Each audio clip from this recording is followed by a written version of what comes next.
We are going to step into an art odyssey. An odyssey that looks at a distinguished collector, the late Harish Khulla, and his family's collection. An odyssey that looks at India's greatest names in the contemporary art world. An odyssey that looks at the Progressive Artists Group as well as the Friends of the Progressives. This is a collection that belongs to a museum. This is a collection that has been handpicked because of the Epicurean eye of the late Shri Harish Khulla. And this has been created as a film by the brilliant critic and film connoisseur Vinod Bhardwaj, who is known for creating films across the years in media as well as for Doordarshan as well as for different public and private realms. We do hope you will enjoy this odyssey of masterpieces.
Francis Newton Sousa.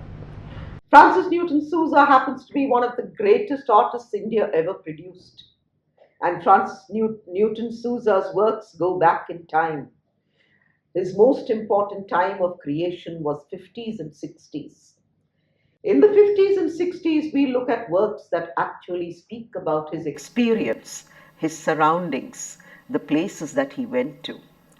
It is said that in the 50s and the 60s, Francis Newton Sousa moved from Goa and went to London. When he went to London, it was the landscape of London in different climes that became a part of his journey.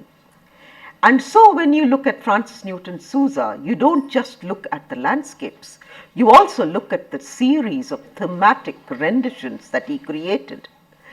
Renditions in terms of the head, renditions in terms of landscapes, but the most important thing about Francis Newton Sousa was that for him a composition was about his own thoughts. It was about what he wanted to tell the world, and it was about the Indian word anubhav. From the Indian word anubhav we get human experience, but human experience for Sousa was how he looked at the world around him. According to Sousa, there was no God because nature was the greatest God. A landscape that belongs to 1967. When we look at this landscape, in his canvas, we can see that he has a skyline. In the skyline, not only does he give us this little rendition of a sun, but it could also be a moonlit night. And this is the equivocal language that Sousa had. When we look at this work, we realize that he gives us a skyline of the landscape. Within the skyline of the landscape, we are looking at the steeples of the church. So many churches with crosses, but Sousa did not believe in Christ. He did not believe in God.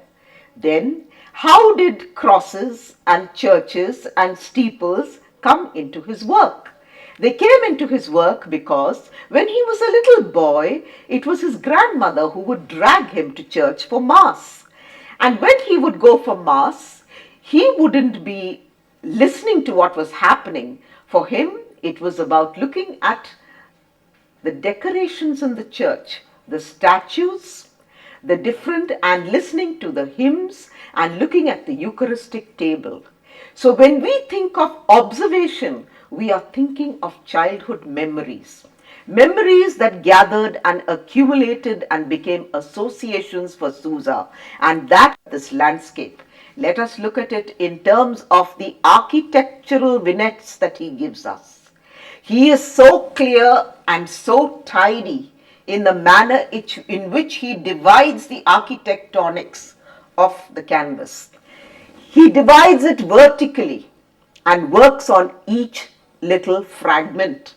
From the fragment, he is also giving us an understanding of the stained glass windows of churches. He is also giving us a deeper understanding of a landscape. It wouldn't be wrong to say that this is a landscape within a landscape, because he turns it into different fragments as if he is giving us vistas of a view. The view could be Hampstead, it could be perhaps a place in Europe, but between the 50s and the 60s, he traveled from England to Europe and back. And so many of his landscapes were placed in that time. But the beauty of Sousa's landscapes is that he creates a landscape in which he gives us the mood of nocturnes. So when we look at the sky, we are not looking at a blue sky, but we are looking at a haze. And in the haze, we think of twilight hours. We also think that when we speak of the twilight, it is the greatest of poets and artists in the world who have always felt that twilight is extremely important because of the many moods that are created.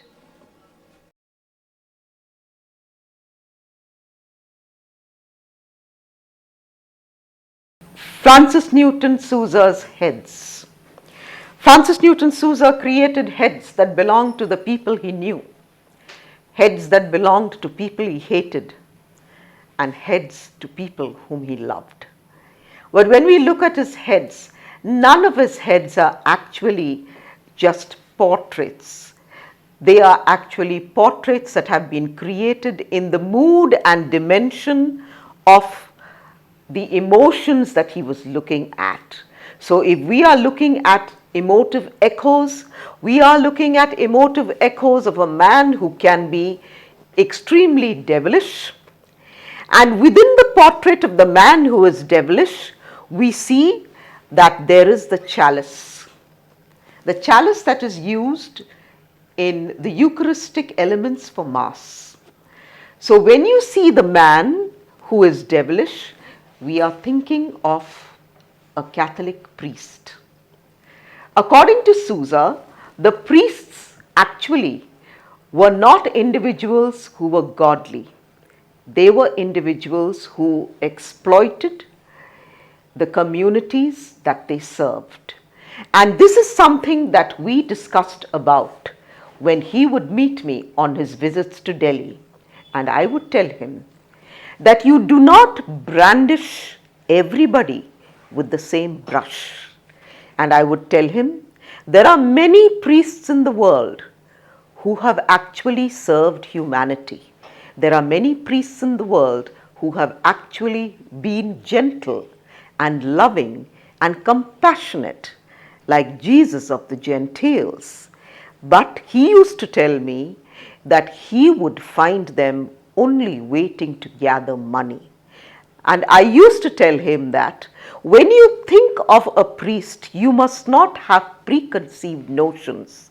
But when I look at these works today, so many years hence, from the 1990s when we would talk about it to now, we are looking at someone who has hurt Sousa in many ways. And when people hurt him, those people would become part of the canvas of life. In a rare case, we are looking at two heads that have been created in different moods, in sizes, but if we look at the expression, we realize that Sousa was intuitive. And Sousa was a man who believed in creating his own language.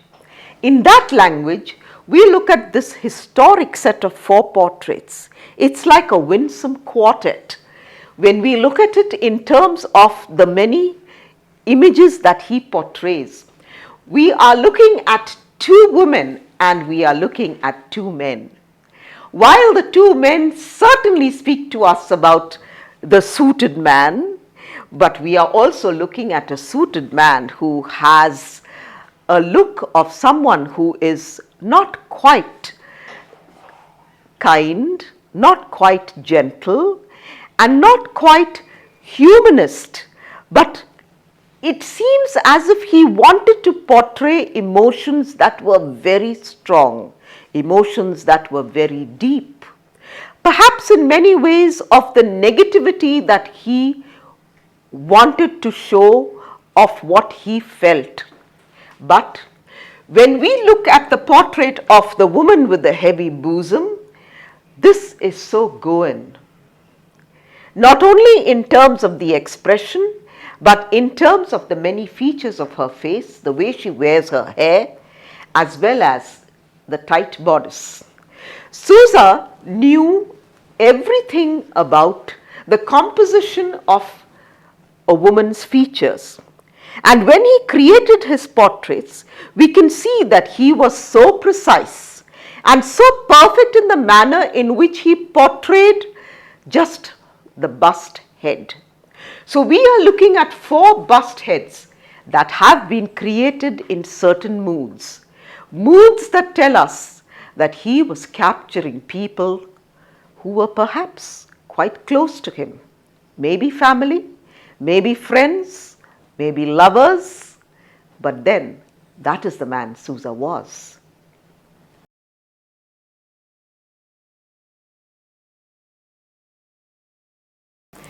Francis Newton Sousa's The Last Supper.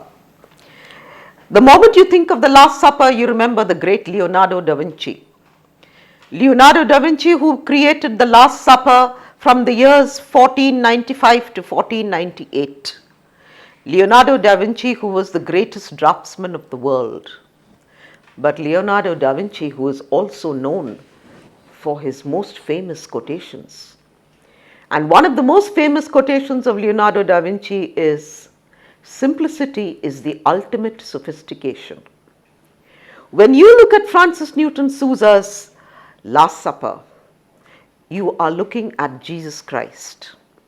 Jesus Christ sitting at the table just before his crucifixion.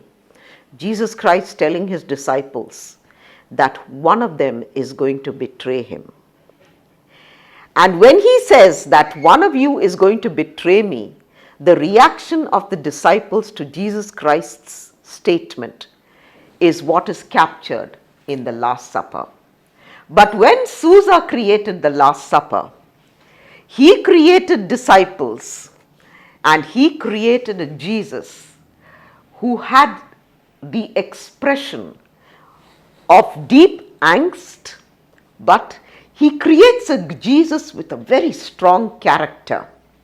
When you look at the features on the face and you look at the eyes, we are looking at Jesus' 12 disciples, but the brilliance of Sousa when he composes the human figure. He composes the human figure, all of them at the table. But if we look at each figure comes from the haunts of human history. The human faces are different in terms of expression. Let us look not just at the faces, let us look at the manner in which he creates contours. He creates contours with different color tones, and he creates eyes. Eyes that are positioned in a different manner.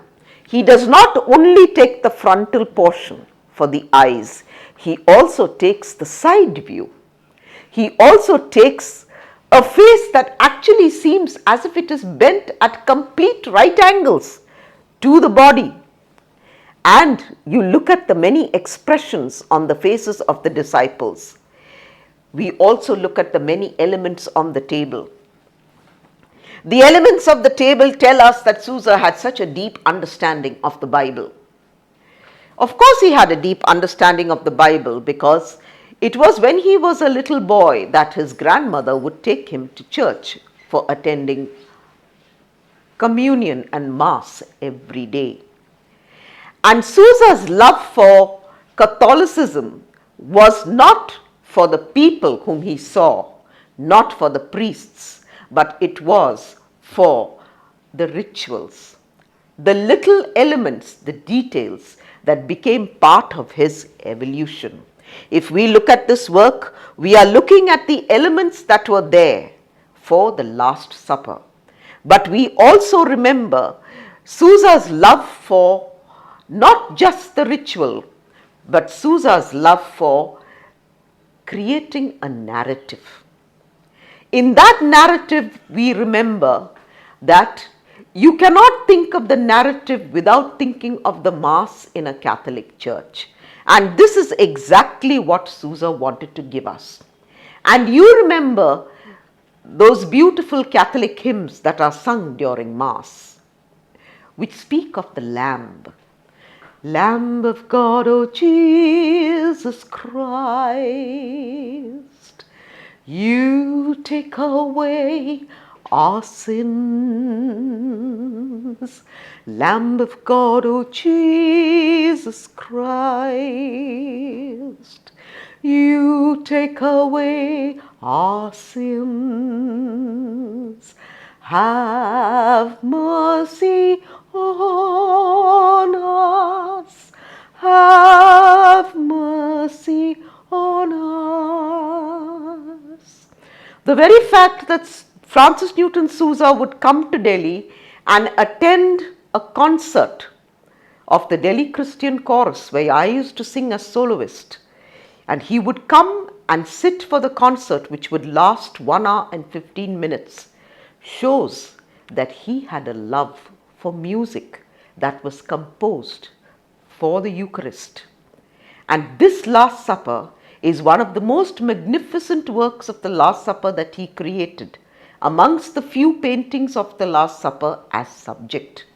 But when we look at this Last Supper, he is also speaking of the anguish of man.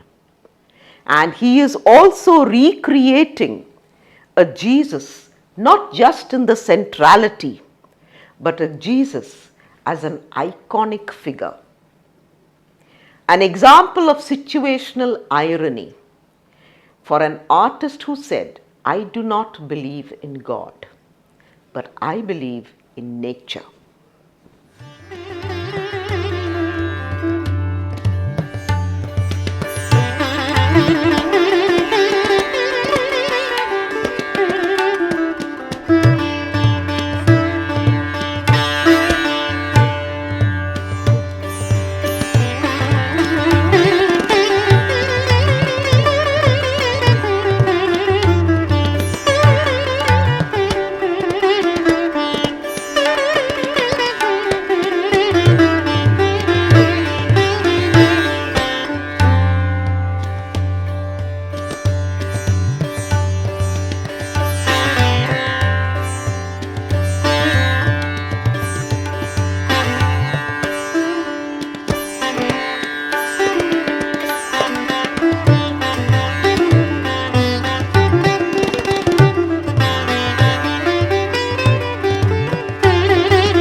Amrita Sher-Gill, an extremely important name in the edifice of modern Indian art painting.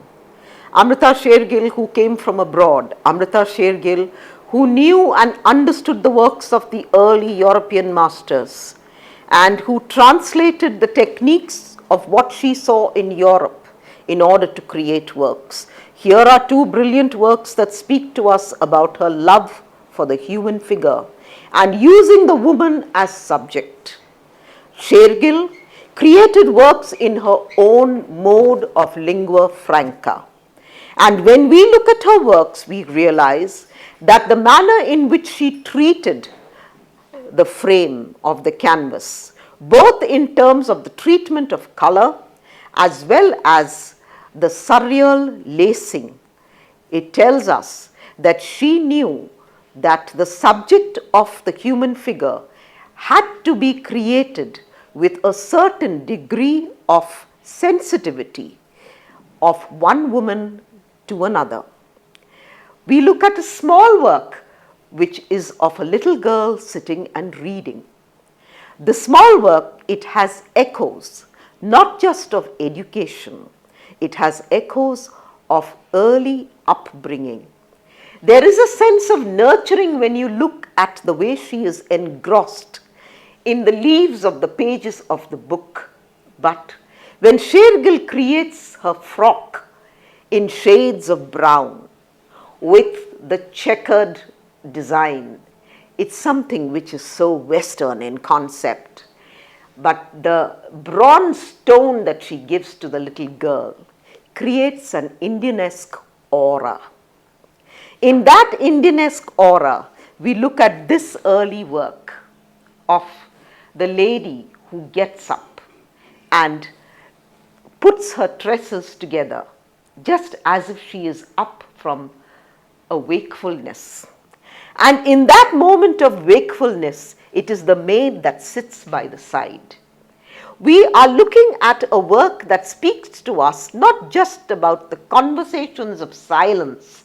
We are also looking at one of the oldest subjects of the woman when she gets up after a sleep. And we think of the great Picasso portraits of At the Toilet.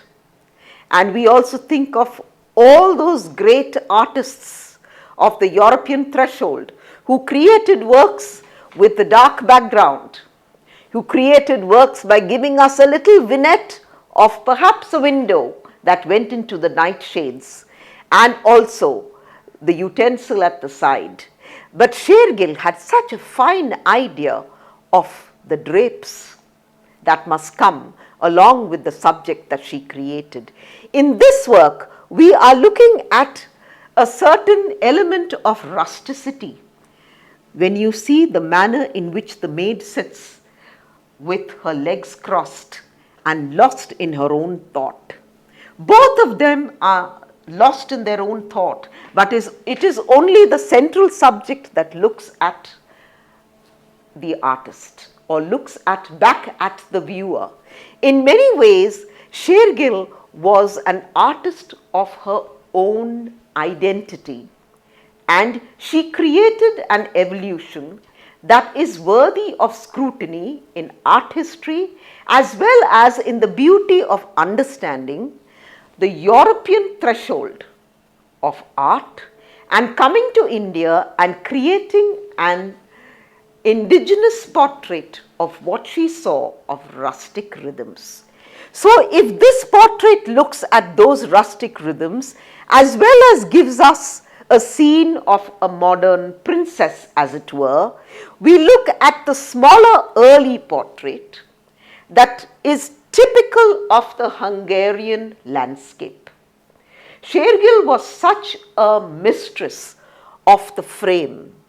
Here she creates the typical pastoral that she was famous for. If we look at the works that belong to the National Gallery of Modern Art's collection, we will find a series of landscapes that she created in Hungary. Amongst those landscapes, one of the finest is that of the graveyards. And in that, if we look at the vignettes of the colors that she uses, we realize that she had a fondness for the darker tones. And in those darker tones was a certain pathos. There was a certain sadness, a quiescent atmosphere, and we find that atmosphere here. If we look closely at this work, we are looking at an Indian landscape and we are looking at a sense of ceremony in the little orange work that she creates in the center. And we see the dark-skinned girl looking at it, and we find 1, 2, and 3, and 4 people in the distance.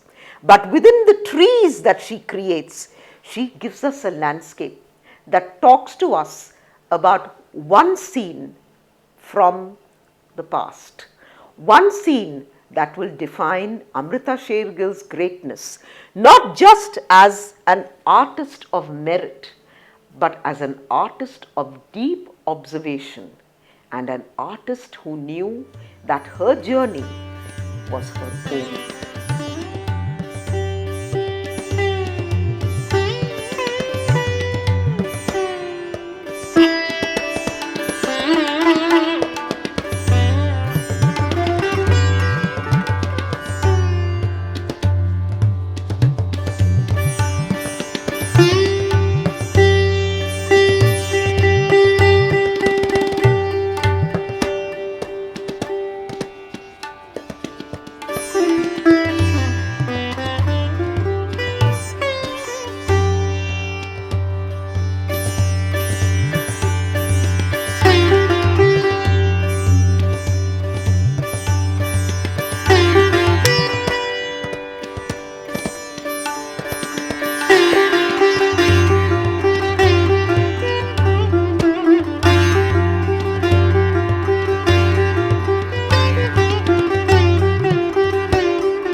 B.Prabha, an artist of immensity.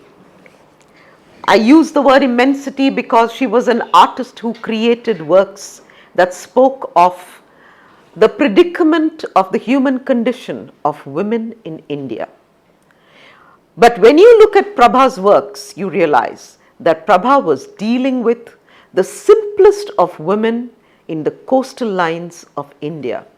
We look at the coastal lines along the Arabian Sea, we look at the coastal lines along the Bay of Bengal, we think of the fisherwomen.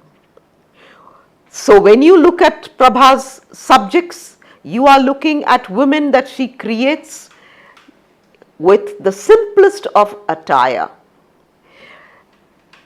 When she created her fisher folk, she created them in an attire that was just a little dhoti and the blouse that was bunched up in between the two breasts. And when you look at the knot, you are looking at a work that has a very subtle signature of the erotic, but it is the manner of treatment of the subject that makes us understand that for Prabha, painting the human figure, especially painting the feminine figure, was an act not just of admiration, but it was an act of also of reverence.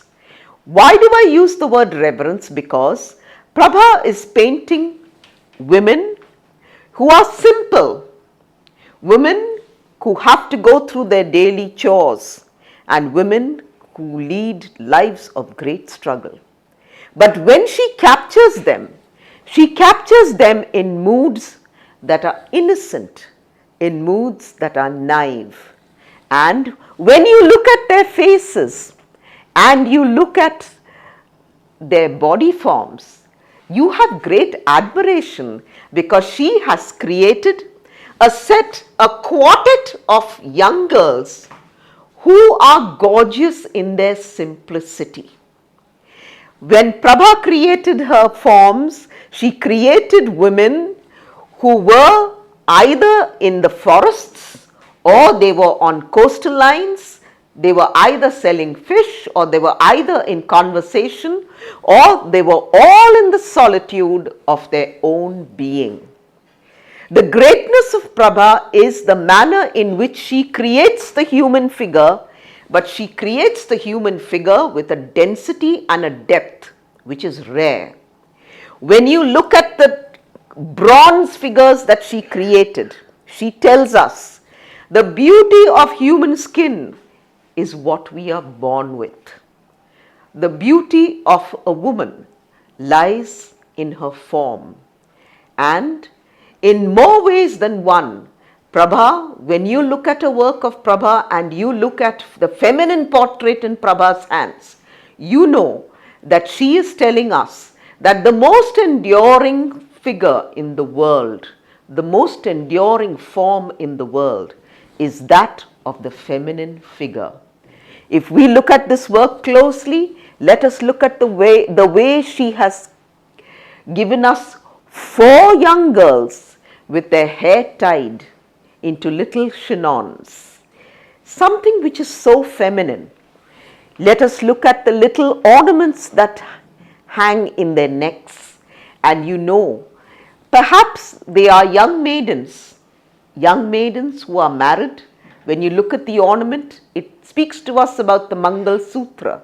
It is an epitome of the marriage symbol. But when Prabha recreates these young girls, she gives us beauty, she gives us naturality, and she also gives us an innocence that is eternal.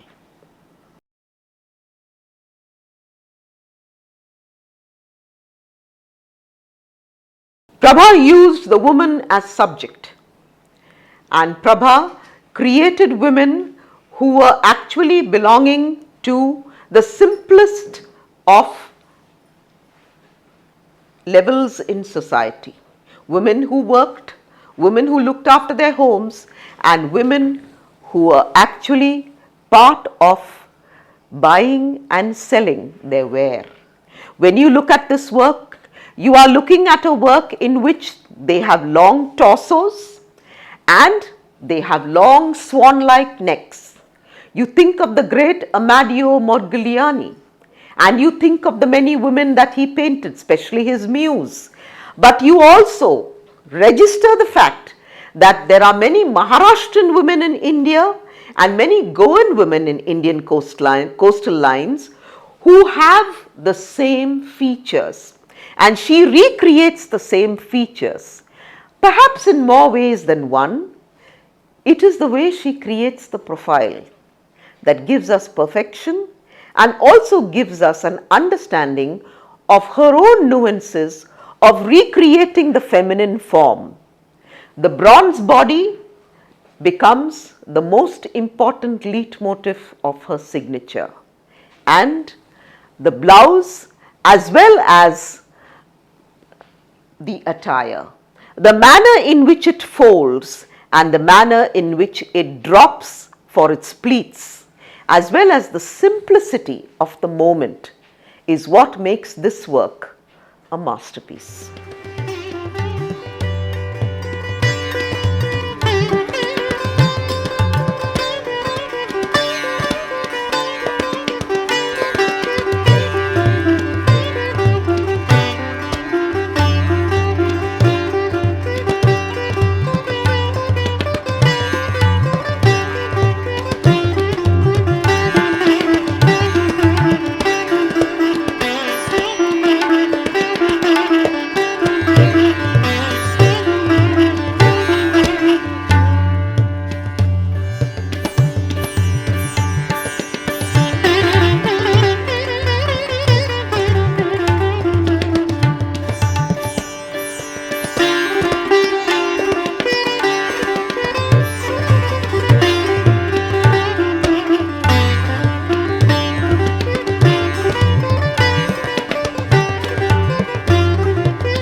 Jagdish Swaminathan.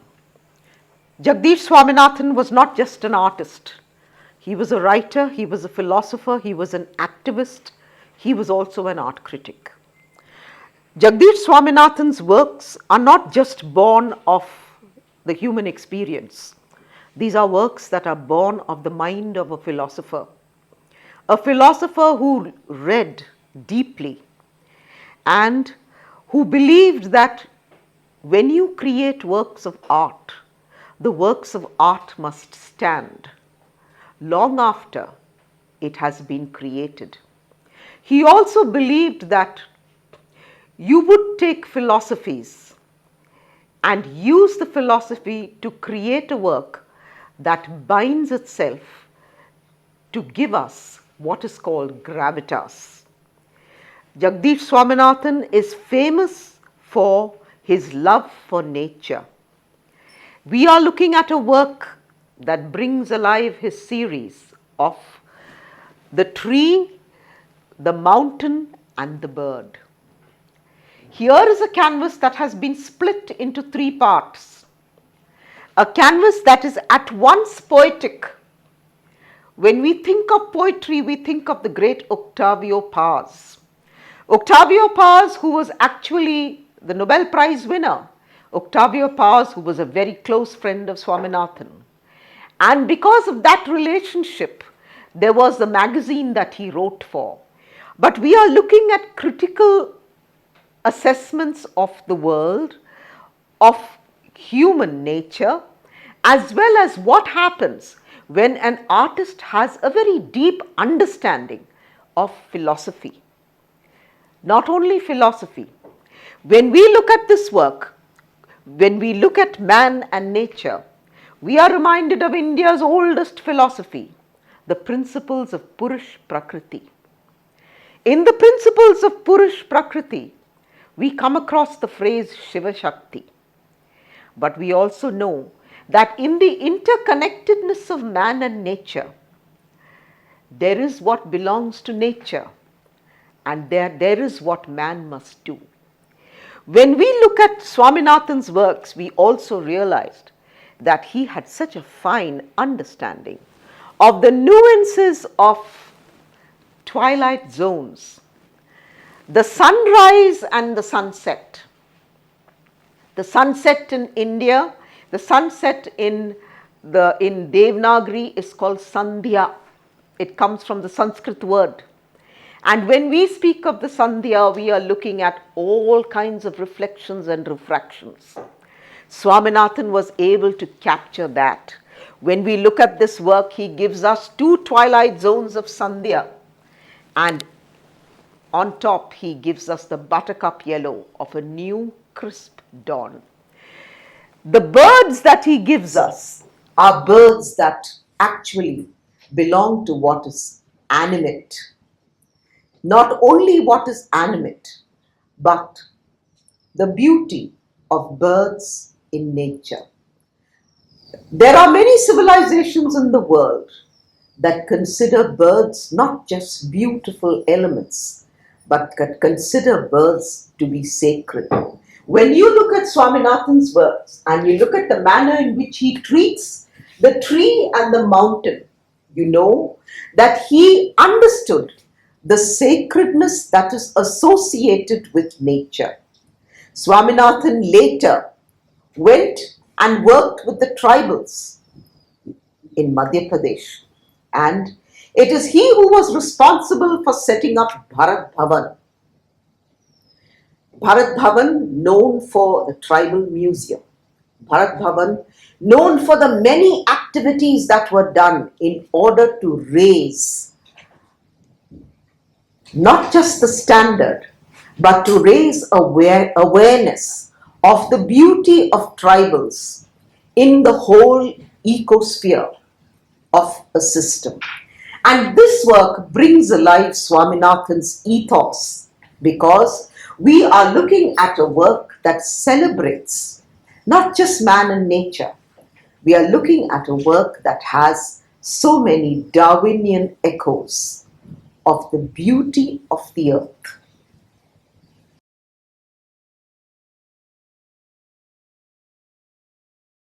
To look at J. Swaminathan's works so many years hence, you realize that he was playing with the understanding not just of the tree and the mountain and the bird, but he was also playing with the understanding of the universe.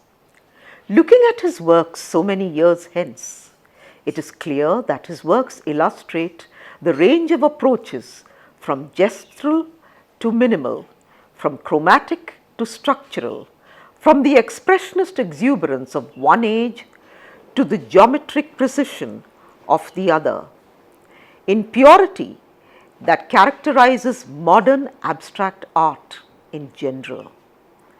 Perhaps a closer scrutiny of this work and many others reflects that Swaminathan had a rare combination of wisdom, of fortitude, and spiritual fervor.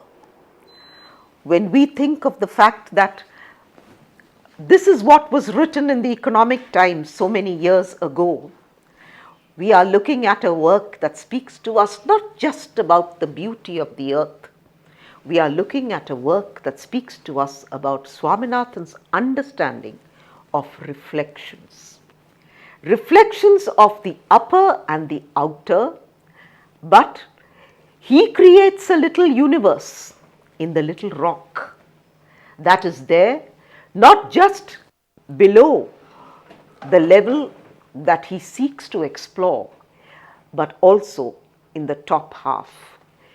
In many ways, this is a work that brings alive the great words of Walt Whitman and Hermann Hesse.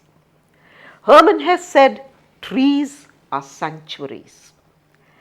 And Walt Whitman said, "We have to listen to trees.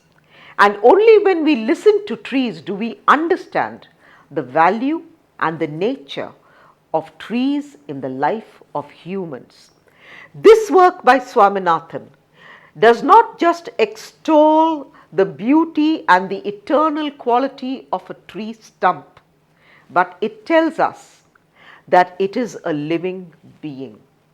And the manner in which he mirrors the strokes of the universe, not only in the little mounds that he creates, but in the manner in which it is as if he has taken a triangle and softened the triangle on the top to create three different universes that are reflected within the paradigms of his own design dynamics.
An early work by Prabhakar Barve. Barve was an artist who actually loved and was influenced by the abstract expressionists. And when you look at his work, you are reminded of the works of Paul Klee, you are reminded of the works of Anselm Kiefer, and you are also reminded of the works of the great Joseph Albers. In this work, we are looking at an image that speaks to us about the multiple references of Earth's elements. When I say Earth's elements, Barve recreates a work that looks like a sonata. I use the word sonata because in a sonata you have many movements, and the movements begin with what is light, perhaps somewhere up in the atmosphere where we cannot see and we cannot feel, and it moves downwards. In the same way, in this work, we are looking at a work that begins from the top. At the apex, he gives us a cloud-like symbolism. And the cloud-like symbolism is created in the way of cumulus clouds. They are fluffy and they are soft and they are white. And just below the cumulus clouds, he gives us three crescents. Is it the crescent moon? Something that we need to think of in terms of references. But we are looking at the crescent in terms of the manner of the crescent descending. And when it descends, it increases in its volumetric analysis. When it increases in its volumetric analysis, he is also likening the crescent to a leaf that floats on high over valleys and mountains and hills in the skies. And we look at another element, an element that seems to be an earth motif in which again he gives us the crescent, but he also gives us the fountain pen. The fountain pen is an element of wisdom, it is an element of education, it is an element of the rhetoric that an artist can put into his works when he creates multiple references within the same frame. Within that multiple reference, we are looking perhaps at a piece of cloth which he has added a sepia tone to speak to us about the power of decadence. Within that power of decadence, underneath that, he gives us the half-slit apple. The half-slit apple is such a powerful idiom. It is an idiom of botanical brilliance, but it is also an idiom of the great story of Adam and Eve. Perhaps in many ways, Barve was a critic of his own work. When he created works, he was bringing together elements that would speak about Marathi literature as well as poetic metaphors. Marathi literature is famous for its poetic metaphors among the famous poets. And when you look at this work, we are also looking at the beauty of a small feather. A feather that speaks to us about the animation of zoology, about the beauty of birds. Birds are believed to be ancestors. Birds are believed to have certain souls that we cannot think of. And there are many regions, there are many tribes in the world that believe in worshipping birds. There are many tribes that believe that birds should not be killed. And in this single feather, he gives us a symbolism not just of universal religiosity, but he gives us the beauty of botanical overtures in this whole relationship of man and nature. In that relationship of man and nature, he comes in the bottom part of his work into the earth tones. Within the earth tones, he gives us a wedge, and that wedge could be just one fragment of the earth. In that fragment of the earth, he gives us the ovoid egg, and he gives us the plant that is germination, and he also gives us the triangle and the roots that come down. And when you look at that, you think of the many stories that speak of the beauty of the earth, and the many stories that talk to us about the Purush Prakriti symbolism in Hindu philosophy. Prabhakar Barve was an artist of deep insight and deep merit in terms of what he wanted to say and the elements he brought together to create many stories within a single story. A summation of many paradoxes. He creates paradoxes within the many elements and the many subjects that he creates within that single frame. And in that single frame, he gives us an uprooted trunk. Within the uprooted trunk, he creates a series of triangles. The triangles speak to us about time and tide. Underneath the uprooted trunk, he gives us the fish. And from the fish, he creates a series of dashes that seem to come down to the water. And in the direction of dashes, we are looking at something that goes down to an animated creature, the duck. So from the aquatic fish that is in air, he gives us the duck that is dipping its beak into water. And within the duck that dips its beak into water, he creates a cumulus cloud within the lower part of its body. We are looking at a work that speaks to us about paradoxes of time. It speaks to us about paradoxes of moments that happen in human experience. The human head. In the human head, Barve creates the bugle. The bugle is a symbolism of sound, but the bugle is also a symbolism of what humans hear. What is the paradox? The paradox is, are there things that we would like to hear and things that we would not like to hear? He actually leaves us with a question.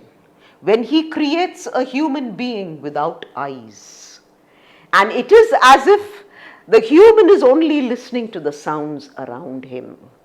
And at the opposite end, he leaves it blank, but he gives us a glass. And within the glass, he creates a planted pot. The paradox is of the pot growing in the glass. The paradox also is about the leaf that has fallen down.